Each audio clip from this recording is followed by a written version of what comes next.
October the 11th. Dying, and yet we live on. 2 Corinthians chapter 6, verse 9. Last summer, I had a flower bed of asters that nearly covered my garden in the country. They were planted late in the season, but how beautiful they were! While the outer portion of the plants were still producing fresh flowers, the tops had gone to seed, and when an early frost came, I found the radiant beauty of the blossoms had withered. All I could say at this point was, "Oh well, I guess the season has been too much for them, and they have died."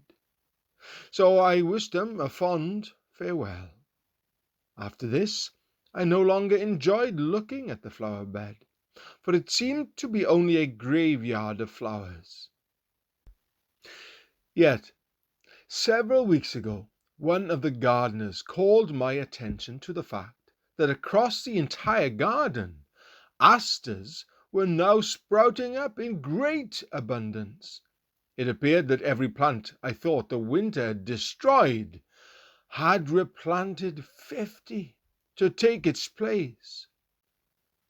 What had the frost and the fierce winter wind done? They had taken my flowers and destroyed them, casting them to the ground. They had walked across them with their snowy feet, and once finished with their work said, "This is the end of you."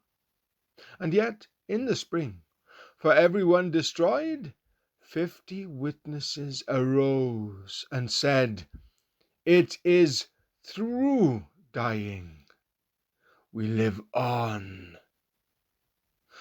As it is in the plant world, so it is in God's kingdom. Through death came everlasting life. Through crucifixion and the tomb came the throne and the palace of the eternal God. Through apparent defeat came victory.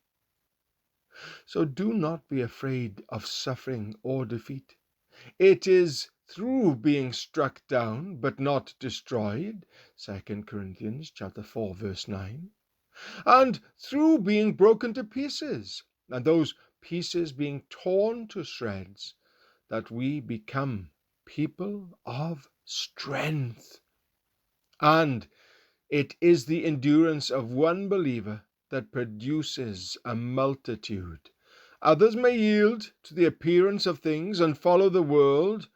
They may blossom quickly and find momentary prosperity, but their end will be one of eternal death. Henry Ward Beecher. Measure your life by loss and not by gain, not by the wine drunk, but by the wine poured forth. For love's strength is found in love's sacrifice, and he who suffers most has most to give.